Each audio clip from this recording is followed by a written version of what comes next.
up to the Mishnah, Daf Yudam and Al Kulna, the Black Gemara. We're up to Daf Yudam and Al by the Mishnah on the bottom of the page.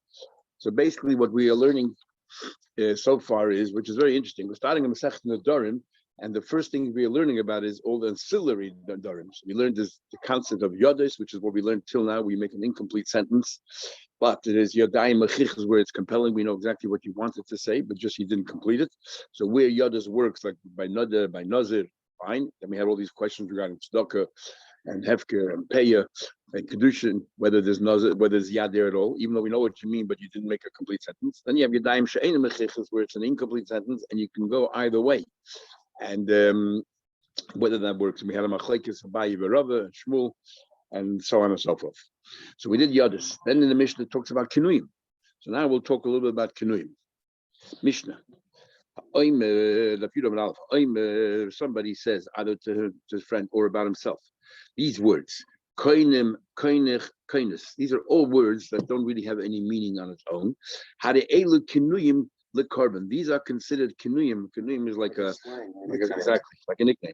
Kinuyim is a nickname. So like a slang, it's not the common vernacular. For these are words generally a substitute for a carbon. Instead of saying hare, a lie, whatever it is, or if you say hare zu, hare, you use these words. Now, why exactly are kinuyim effective? We'll see the Gemara Machlekes Rabbi Yechon and Reish Lakish. If you said charach, and charaf, these are kinuyim lechedim. There's two kinds of chedim. There's a chedim for the bedek habayis, for the maintenance of the base of Mikdash, and there's a chedim which goes to the kohenim. You're giving it to the kohenim. So we say in Galil, generally when they say chedim, it means to the bedek habayis. In Yehuda, generally when they say chedim, it means to the kohenim. So so in Yehuda, talking about you specifically, it says to the bedek habayis. You use the words nuziach, naziach, paziach, hare'elu kinuyim nazir. These are all kinuyim for naziris. These are all euphemisms or slangs for Naziris, for Nazir. If you use the word Shavusa, the Shavusa, at least you can see and you see Nazir, Pazir, these are all play on the word Nazir. And by Shavua, Shavusa is a play on the word Shavua, and Shkuka. And Noide b'Moi, if you swear b'Moi, what exactly is the Moi? Some say Moi is Moshe Rabbeinu, a slang for Moshe Rabbeinu, Mo. And, sorry? Oh, okay. Or Bai is actually a word for Shavuot, as we'll see later on. These are all Kinuyin for Shavuot, and they are considered Nedarim. Now, Itmo we learn Kinuyin, and Rabbi Yechanan says Lashon Umasayim. This is just other languages. And according to Moses Shain, this is Mahatayda then. The Chiddush is not only Lashon Kaddish, but even other languages. And the Shem Rein that Bezim Rav discuss. So why give these examples? Just say other languages, and these are maybe less frequently used. These are dialogues that are not really the main language, and the Chiddush is that they're also considered, as if you made a neder and the Mahatayda.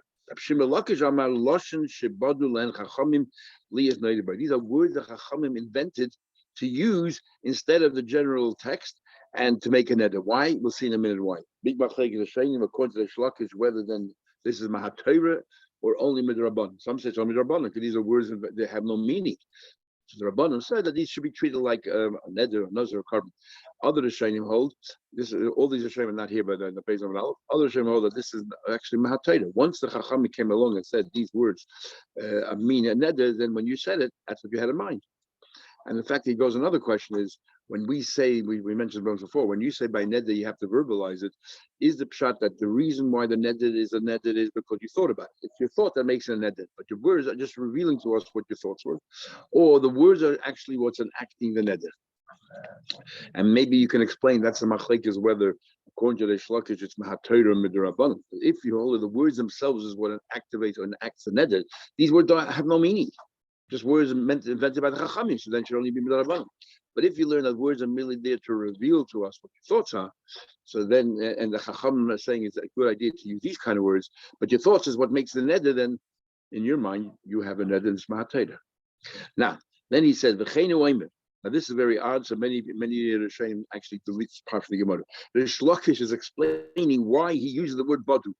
You never find that a person explains his own words.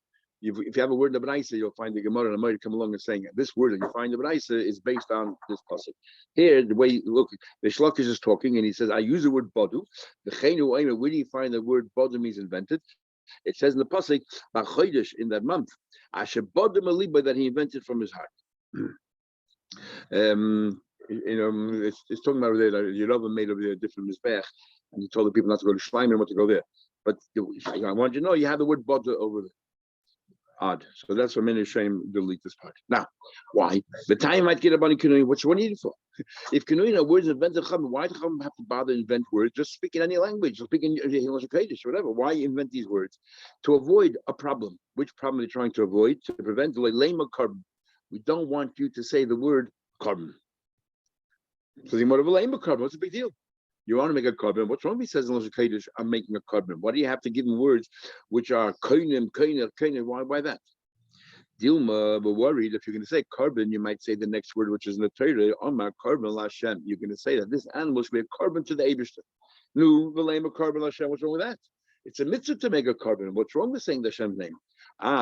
Dilma Omar Lashem v'leim carbon. What happens? You reverse the order, and you'll just say Hashem's name without saying the carbon. And become mapik shem shemayim levatala. You will express the Eibishter's name in vain. Tanya, what's wrong with that? Tanya, we learned. Shimon says,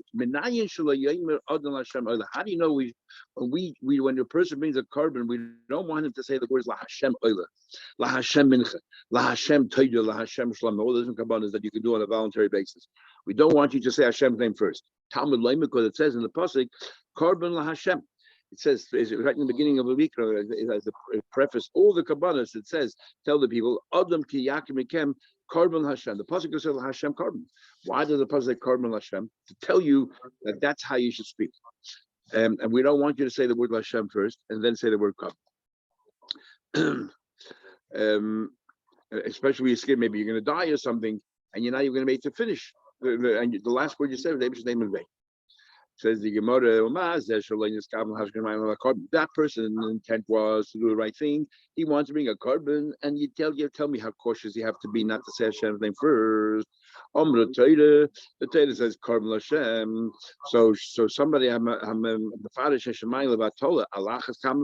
surely you should not say Hashem's name in vain.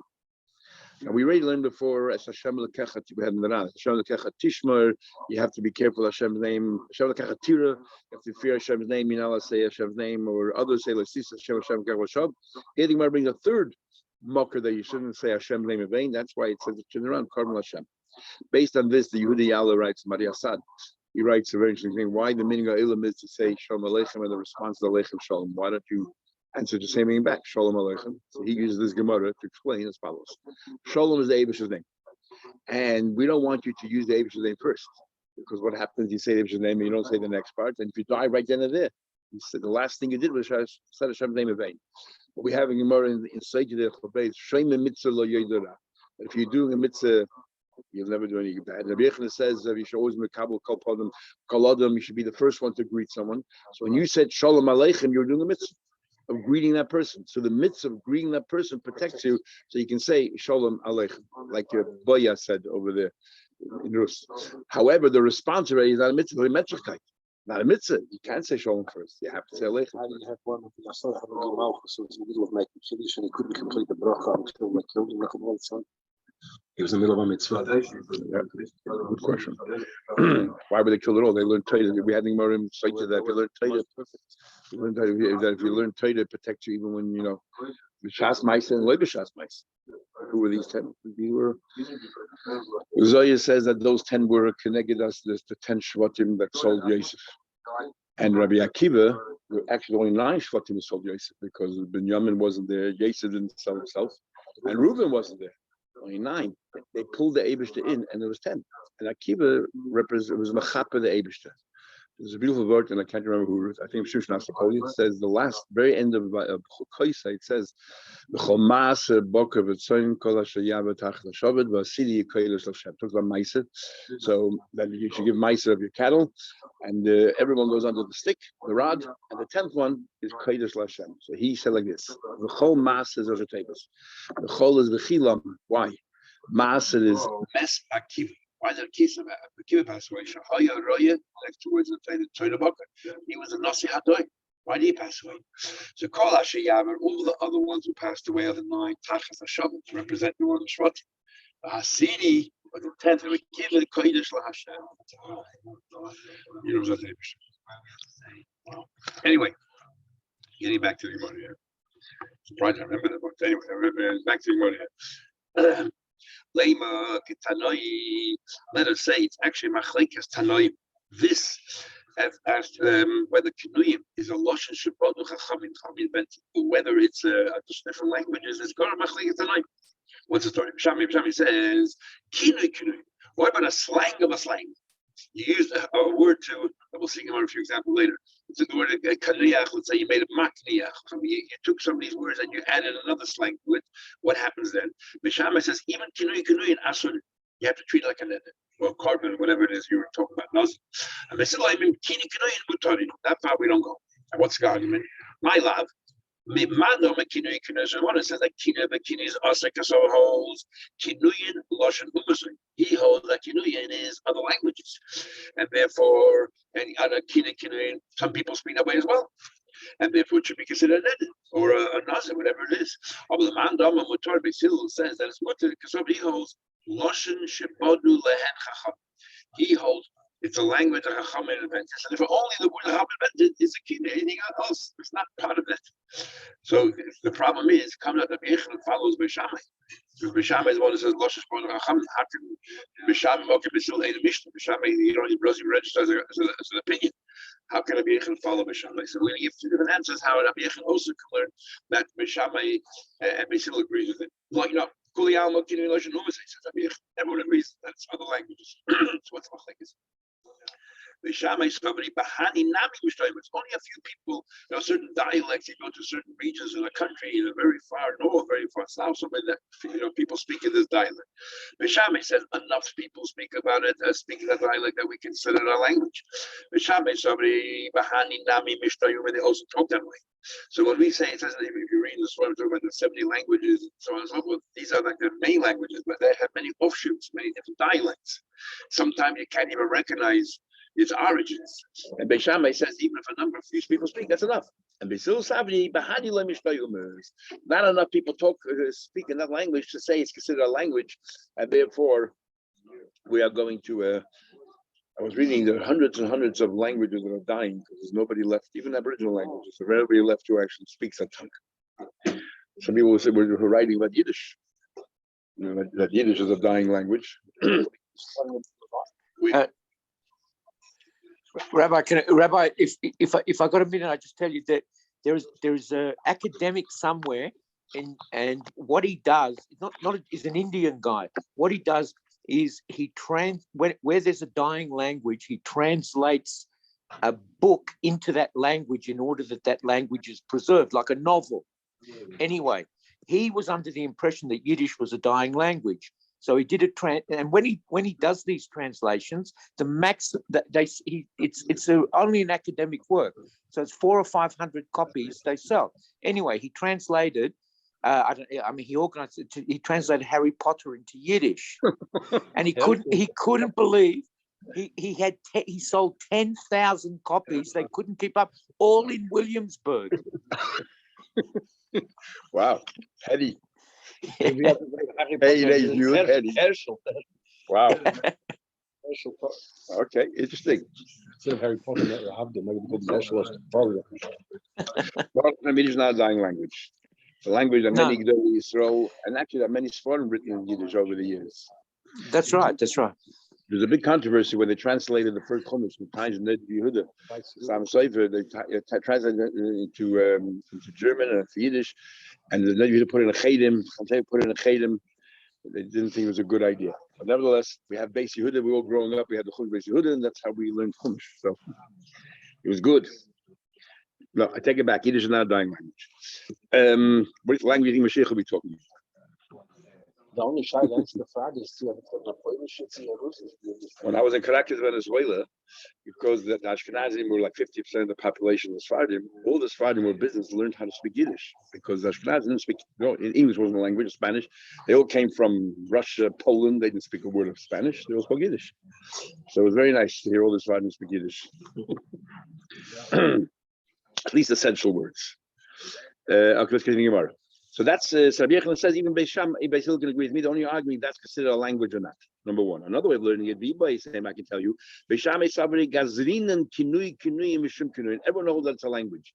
And very few people spoke the other thing. Everyone recognized it's not considered a language. But Beshamai was so careful, he said we should be guys if we're gonna allow them to make a kini of a kini and say it's not an neder, people will assume also that if you don't speak Kaddish, it's not a language, it's not a neder. And they have very cardinal. So Sabri like us in Kinui Mishum Kinui. We're not gonna be guys that far, we're not gonna go. Which again would sound like that according to Beis Shammai, it's Mahat Torah, and according to Beis Hillel, it's Rabban. Hey, but everybody, most of the Rishonim hold that according to Rabbi Yechon, definitely it's Mahat Torah in other languages. Hey, Kinui, what's an example of Kinui in the Nedarim? We talk about Kinui. So what's an example? Give me an example. Instead of saying Kainim, you say Mekanmena. Or instead of saying Kainach, you say Mekanchana. So you see, you add another couple of letters, prefix and suffix, and now it changes a little bit. El Mekanchana. So this is like a butchered up language. Like Yiddish is a butchered German. Hey Chidami Kinuyin.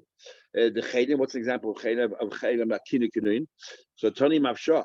So Mavshah, who's a Talmud Chacham, said, he said Charokim or Charachim, Charachim. These are the same words we had in the Mishnah, but you added a prefix to it. Kinuyin the Nazidis, Tani Rabbi Yosef. So he said Mechaskina, Menaschina, Mefichna. Again, took the words in the Mishnah and just added a prefix and a suffix. What happened if he said Mivchazna? You added another few letters there, Mivchazna, which is similar to maybe to Minchazna, In other words, these are like a kinu of a kinu of a kinu. So you said Mivchazna, Mai. According to Beis Shammai that says kinu is also, what would he treat this one? Mischazna Mai, Misazna Mai. You can see how people mix up various languages to create new words, because languages evolve. Every year they create new words in the English language, and they announce at the end of the year the new words are accepted this year in the dictionary, Webster's dictionary. Kid asked me in Borough once, Mr. Kent überkrassen dem Street. Überkrassen. Gates of the corner. Their kid is Yiddish. Gates of the corner and take my newspaper. I mean, same thing. That's what I'm saying. These are That's called Yiddish, English. which has absorbed from another language. The same like Yiddish absorbed from Polish, from Russian. I'm sure it's true. Every year, if you come from Russia, you have a few words in your Yiddish that other people are not familiar with. If you come from Poland, you have a few words. Certain expressions. Yeah. If a person says kinma, how do you understand the word kinma? Remember we said koinim. Do we say koinim kama? He's making a neder here.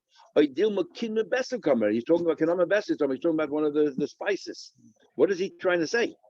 In other words, and because we don't know what it is, maybe it's nothing. And we're talking about a kinui of a kinui. We're talking about, had it been a neder itself, then we're always machmas. We'll see in the next mission here. If we're not sure what you're trying to say, there's something done in the hachma. But this is a step further. This is a kinui and a suffix if this is a kinui or not. And because it's a step further, maybe we shouldn't be machmas. What's interesting is that the whole discussion in Gemara is on Beis Shammai. We say Beis Shammai, who holds kinui is a problem? Only Beis Shammai. And you're asking in kinui if he's distort that, what happens? We don't find anywhere that we discuss Beis Shammai's view, because Beis Shammai in the Mishnah, and here we're discussing the view. I'm not sure. I looked, I couldn't find anybody talking about it, but interesting. Kina mai. Same word said kina. Kina instead of kainim. Does it mean kina shatalaga? We're talking about a nest of roos. We're trying to say something about that. Or maybe he was trying to say another. Tiboy, good question. Remember, tiboy is a word we already had before, which we said in the training. It means take. Taisha says it means we don't know. There you go. Tiboy evolved as a word. Oh, that's it. Kina in the shua. What's kina shua? Heredami shavuel shavusiel shkukel shavuel. Remember shavuel? Shavuel begeshim. Shavuel is the name of a person. It's in the Pasuk Tanakh. Shavuel begeshim. El shavuchel shavusiel shkuel. Maum. So now, what about if you distort those words? Omar Shmuel, Omar Ashbita lo Amaklum. Again, we don't know what the answer is. Omar Shmuel, Omar Ashbita. If you use the word Ashifta, lo Amaklum. Ashkika lo Amaklum. And Karish, these are too remote from the original Kini, lo Amaklum. This is very technical Gemara. Nodab ben Moyi. If you made a net that use the word Moyi, of course, I'm just showing Moyi is a nickname for Moshe. How do you look at either Kanuin? Can you learn? You say. Sorry, I just point out that Rashi, whoever the Rashi is on this side, yeah, he says Moyi is a Rosh. Sure. I'm just telling you, two ways. Look at the Ran. By the name of Moshe. Look at the Ran on the left side. The Ran learned that it's Lashon Moshe. So there's different ways to learn. Or it's a Lashon Shvua, and a Shvua because Moshe Rabbeinu would make these kind of Shvuas, or it means in Moshe. Tanya, the Moy Lama Klum. You say the word Moy is nothing. However, the Mumsa, the Amam Moy, you have to say the Mumsa. Mumsa is the word that means Shvua. The Moy is the Shvua. Okay, we're going to do the Mishnah. Then the Mishnah, if somebody says lachulin, the way most of them say is either loichulin or lachulin. You said this food should not be chulin. So what is it then? You can have three parts in this Mishnah. Three parts. Lachulin means not chulin. So what is it? It's a carbon. Sha'oichlach, that I'm going to eat by you. That I want it to be like a carbon. Or another way of learning is, if I eat by you, then I want this to be like a carbon. But you didn't expressly say carbon, you said not chulin. A negative, and we have to infer. Or like kosher, it's not kosher. Now kosher can also mean treif. And we know that you're saying that this animal should be like kosher. Now we know that if you, if you are treifis in a dover usher, it's not a ned. The neder has to be only treifis in a dover another. But you're right, we don't know which way you're going. But it's something that we're always mach. Or he says, "V'loy dochi," that it's not tahor. Dochi in Aramaic is tahor. What is it? Where's Tura Tara and Tura Yeshu by Kabbanis? I can mean something else. But again, something is on the hachman. Or the word tahor. Now the Ran says that tahor also means loy tahor, but we already explained loy dochi, so you don't have to say it again. So this is case number one, where you said it should not be this animal that I have here should not be tahor, should not be kosher, should not be chulin if I eat by you. So therefore, it becomes like a carbon. That's case number one. Case number two is you use words of Issa. And here you don't have to say loy. You said noiser. Noiser is an Issa which applies to kabbanis. You said pigul, which is an Issa that applies to kabbanis. You had in mind the wrong time, the wrong place. You use the word asa. Now asa can also mean treif, but again, we don't know, or mach. So all of these cases, because you highlight the Issa, you don't have to say no. You just say that. We consider that as if it's a neder for a carbon. What happens? He said ki'imra. It should be like sheep. Now, one of the uses of sheep is for carbon tummy. Now, it could be for other uses, for personal use. But again, suffix we'yamachna. Kiddidim should be like a barn for animals or like a warehouse for firewood. Again, use carbon. Ke'etzim like wood you use for the mizbeach. Ki'ishim like the fire that's on the mizbeach. Ki-mizbeach like the mizbeach. That's pretty clear what you're talking about. Ki-heichel like the heichel of the base of Mikdash, or Ki Yerushalayim. It should be like Yerushalayim. Now Yerushalayim, they ate karbanis. The entire Yerushalayim of carbon shlamim, of carbon toida, was eaten in the entire Yerushalayim. So we say when you said Ki Yerushalayim, you meant the karbanis Yerushalayim. It could mean something else again. Noda be'echem mekom misham shemizbeach, or you may have netted using any of the examples of the mizbeach. Live in the mizbeach. After bishlo he's carbon. You didn't mention carbon. Hareza noda becarbon. You made a netted in the carbon. So you have three different kinds here. One is the words chulin, all that, which you said not chulin. The next one is where you said yisurim, which apply to karbanis, which is just to say that word. And the last one is you have to say a chaf. In the third one, when you said asa noised pigul, you didn't say kid noised kid pigul. We know exactly what you mean. In the last one, when you say I want this animal to be like Yerushalayim, to be like a sheep and all that, you have to add the word like. Now Yehuda says ha'oimei Yerushalayim lamaklum. It could be he's not even arguing. He's just explaining that if you say without the chaf, just say it should be Yerushalayim. It doesn't mean anything. Okay, we'll stop here. The other ones does. Teachers say, hey. Machlik is in the shame. I don't understand Rabbi Yehuda that. That's mar or machad. And we'll see in the Gemara. Sorry. So this could be mar or machad the white plug. It's just could be, or it could be. He's only arguing the word Yerushalayim, but you need a chaf. Other ones maybe he argues. We'll see later. Okay, tomorrow night with Hashem.